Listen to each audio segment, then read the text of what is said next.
আমাদের দেশের মানুষ কিন্তু বলা যেতে পারে ধর্মের ভিত্তিতে রাজনীতি হওয়া ঠিক না বলছে। আমরা কি আমাদের দেশে বাইরে গিয়ে নাগরিকের সুযোগ সুবিধা, treatment নাগরিকের টা অধিকারের কাউকে জায়গাগুলো নিয়ে রাজনীতি করতে পারছি? ধর্মীয় পরিচয়ে তার সাথে আচরণ করা ভাই ঠিক কি না। মনে করেন একটু বলেন। আমাদের দেশের মানুষ আসলে কি মানে একেবারেই আপনার সাম্প্রদায়িক রাজনীতি পছন্দ করেন না, they don't subscribe it at all, এটা একদমই না। আমি বলতে চাই জামাত ইসলামের রাজনীতি বা অন্যদের যে তারা যদি খুব ধর্মপন্থার মধ্য দিয়ে চলতে চান, এটা মানুষ সমর্থন করে না। বাট বাংলাদেশের মানুষ ধর্ম সহিষ্ণু, ধর্মপ্রাণ, ধর্মভীরু, সব ঠিক আছে, প্রত্যেকেরই যার যার ধর্ম চর্চা করার তার বাংলাদেশের অধিকার। মেজরিটি ধর্ম যদি প্রধান পরিচয়ের জায়গা হয়ে যায় তখন কিন্তু অন্য যে তার অধিকারগুলো সেগুলোকে আমরা দেখি গণতান্ত্রিক অধিকারগুলোর প্রশ্ন অনেক সময় আড়াল হয়ে ওই প্রশ্নে আমরা ঐক্য করার চেষ্টা করলে সেখানে কিন্তু এগুলো চাপা পড়ে। না, অবশ্যই আপনার মানুষের ফান্ডামেন্টাল রাইটসের সাথে তো আপনি এটা তো সাংঘর্ষিক হবে। আপনি তো you can't impose anything on anyone, আপনি এটা মানে চাপিয়ে দিতে পারেন না।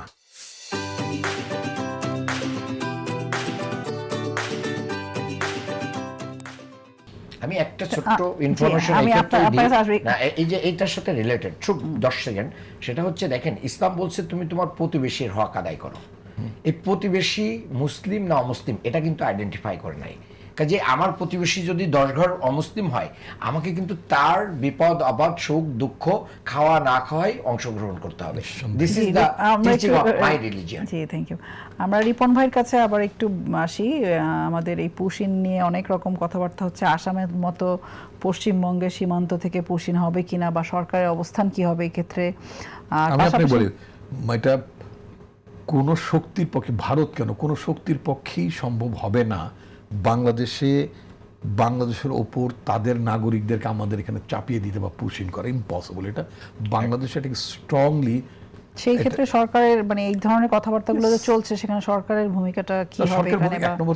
সরকারের ভূমিকা হিসেবে ইতিমধ্যেই কিন্তু আমাদের ফরেন মিনিস্ট্রি, প্রাইম মিনিস্টারের নির্দেশে ফরেন মিনিস্ট্রি ইতিমধ্যেই ইন্ডিয়ান হাই কমিশনকে কিন্তু আপনার সমন করেছে। মানে হাই কমিশন তো এখন অ্যাক্টিং হাই কমিশনার। মানে আমরা তো দেখছি সীমান্তের মধ্যেও কুমির সাপ ছাড়ার বিষয়গুলো আসছে। এই যে একটা চমৎকার কথা আপনি তুললেন, দেখেন পৃথিবীতে বাংলাদেশ এবং ইন্ডিয়ার এই দুটো দেশের সীমানার মধ্যে মেক্সিকোর সাথে আমেরিকার সীমান্ত আছে, আমেরিকার সাথে কানাডার সীমান্ত আছে, এরকম প্রচুর অন্যান্য দেশের অনেক সীমান্ত আছে না? আছে তো। চীনের সাথে অন্য দেশের সীমান্ত, ভারতেরই তো সীমান্ত আছে। আচ্ছা, আপনি দেখেন তারা যে আমাদেরকে আমাদের প্রতিবেশী মনে করে। আপনি প্রতিবেশী বাংলাদেশের সাথে আপনি সীমান্ত সংলগ্ন আপনি নদীতে কুমির ছেড়ে দেবেন, স্থলে আপনি সাপ ছেড়ে দেবেন।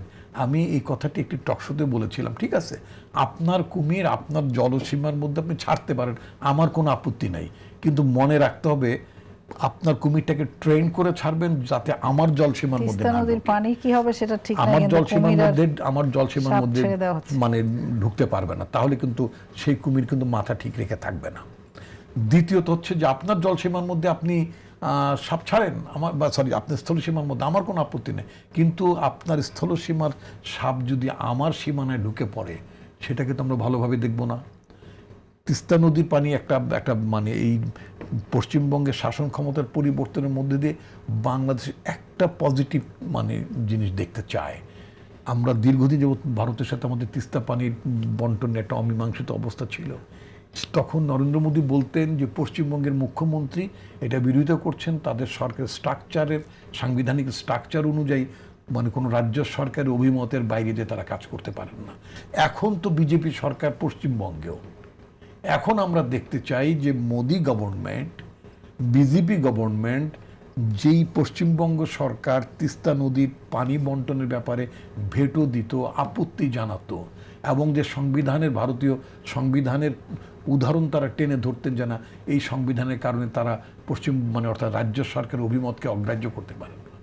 এখন হচ্ছে দেখার বিষয় যে এখন শুভেন্দু অধিকারী যেহেতু আপনার পশ্চিমবঙ্গের ক্ষমতা এসছেন, এখন আশা করি বিদ্যমানিত নরেন্দ্র মোদীর গভর্নমেন্ট আমাদের সাথে অমীমাংসিত তিস্তার পানির যে হিস্সা যে চুক্তি সেই ব্যাপারে তিনি বিষয়টা খুব দ্রুত মানে মনোযোগ দেবেন এবং এই চুক্তিটা বাস্তবায়ন করবেন। সীমান্ত বিষয়টা খুবই গুরুত্বপূর্ণ। আমরা যেমন ফেলানির ঘটনা জানি তেমনি আমরা জানি যে 5ই আগস্টের পরবর্তী সময়ে কিভাবে সীমান্ত পাড়ি দিয়ে অনেকেই ওখানে গিয়ে জমায়েত হয়েছেন। একদিক দিয়ে আপনি গরু চোরাচালানির কথা বলবেন, অপর দিক থেকে মানুষের লক না, একদিক দিয়ে আপনি গরু চোরাচালানিকে জিরো টলারেন্স হিসেবে আপনি গুলি করে মারবেন।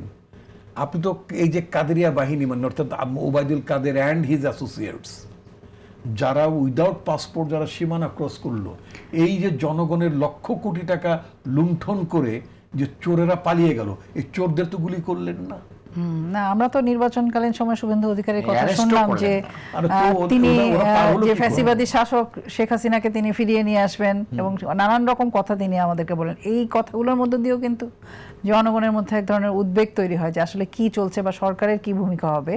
এই বিষয়টাকে আপনি কিভাবে দেখছেন? একটা হচ্ছে শেখ হাসিনার ট্রায়াল অলরেডি চলছে এবং এটা তো সত্য কথা, আপনি জানেন যে আপনি ইচ্ছে করলে you can't bring her back. যেমন আপনার সিরিয়া থেকে আপনার হাফিজ আল আসাদ রাশিয়াতে মানে আপনার আশ্রয় নিয়েছেন, আমরা পত্রপত্রিকা যেটা দেখেছি। ইচ্ছে করলেই যদি রাশিয়া যদি ইচ্ছা না করে, it would be very difficult for Syrian government to get him back.